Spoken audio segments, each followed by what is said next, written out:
Suns outlasted the Mavs 130-126 yesterday. It was a fantastic game. Durant finished with 37 points that included the go-ahead bucket, plus the game's final 2 free throws. Luka Doncic finished with 34 points and missed a potential game-tying bucket with just 6 seconds left.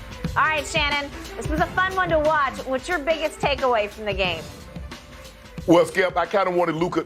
I didn't want the game to end, so I kind of wanted Luka to make that shot because I was hoping for overtime.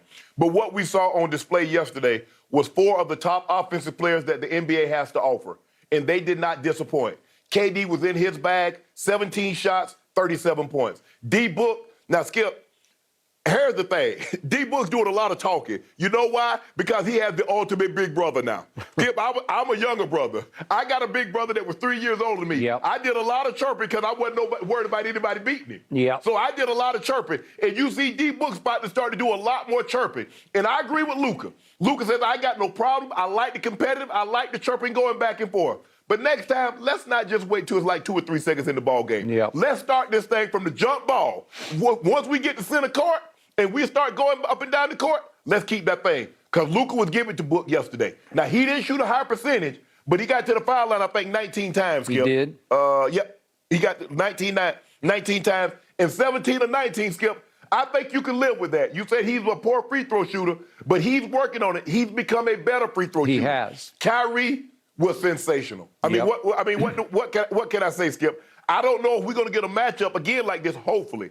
Hopefully we get this matchup in the playoffs. This is the matchup that we need, Skip. We need this. The NBA needs this. And if we get this matchup, man, hey, look here. I need it to go 7.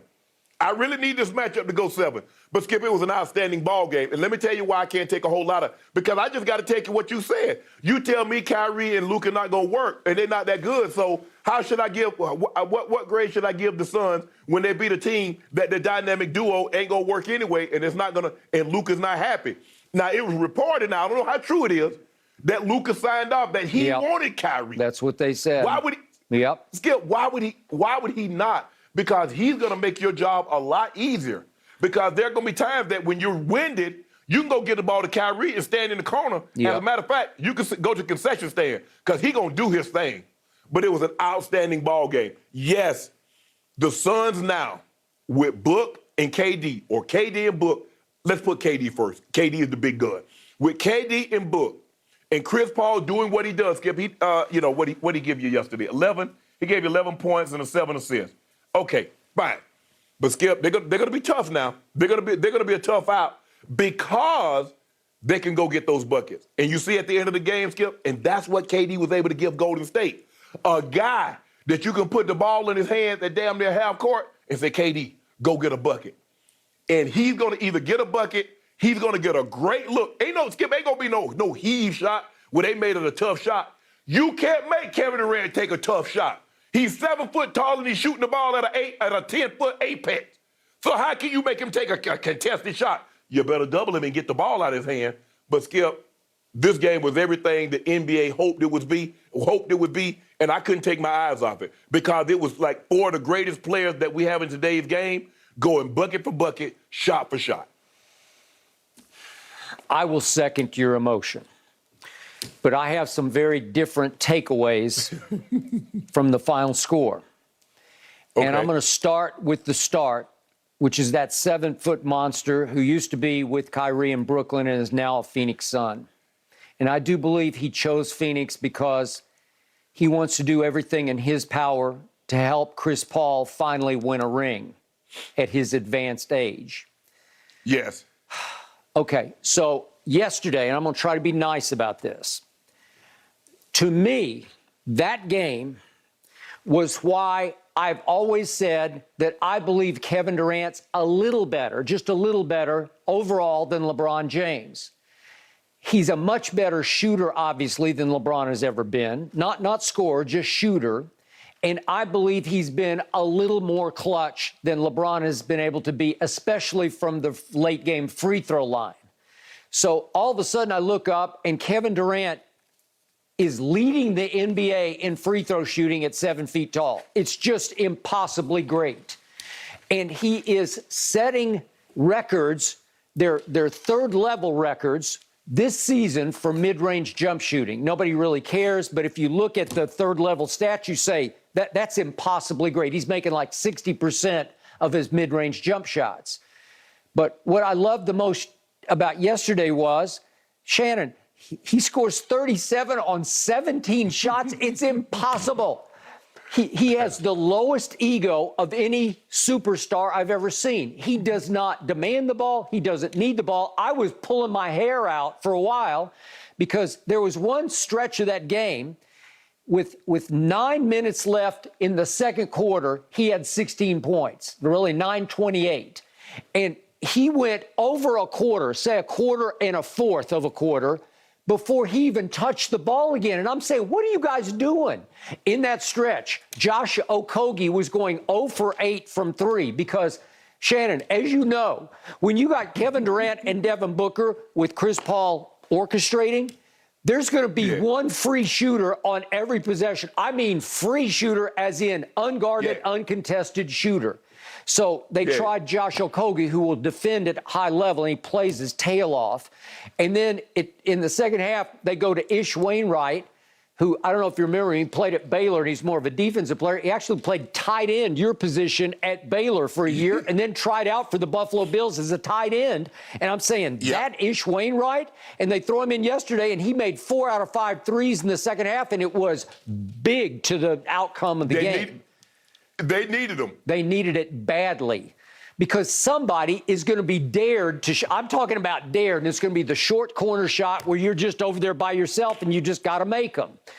Okay, so Kevin Durant finally says, okay, just give me the ball and get out of the way, and I will do this. And if we could just show for those who had the misfortune of missing this game yesterday, because to your point, it was just as sensational a regular season game as you will ever see. If we could see what Kevin did down the stretch of this game, because it's 3:04 left and he makes a 3 to put them up 1. If we could see this, that's a big time clutch shot. And then we go all the way down to 12 seconds left and he says, I got this. I got this. And he makes the 2-point shot to put them up 2. And then he goes to the free throw line with 3 seconds left and swishes both of them, just as he did at the Olympics when Dame had his problems at the free throw line, and that was the ball game.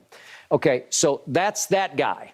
Now, the other point I want to make is I was so happy for Chris Paul yesterday. I was so proud of Chris Paul because he's the other one they're going to dare to shoot. And you and I have talked about it. He does not look the same. He looks a little long in the tooth and a little slow of gait. He just doesn't look the way he used to look, and he's 38 years of age. Okay, so what happens down the stretch? If we could see what happened to Chris Paul, in the fourth quarter, they're just daring him to shoot. 8:11 left in the fourth quarter. He's just wide open, and he says, okay, I'll take that shot, and he made it to put them up 3. 3 to go up 3. Then there's a 6:03 shot, and he took his patented free throw line jump shot, and that cut, I'm sorry, the first one cut it to 3, that one cut it to 1, and then 4:05 left. He bombs away a 3, and that was the one to go up 3. Right. Well, listen, Shannon, as you know, however far they go, if they're going to make a championship run, he's going to have to do that almost every game because he's going to be the one they're just going to say, here, shoot the ball, and he will. Yeah. Skip, I didn't mean leave him that wide open. No, Damn. No. I mean, that's not Russell Westbrook that Dick Draymond and the Warriors were daring to shoot. Very good point.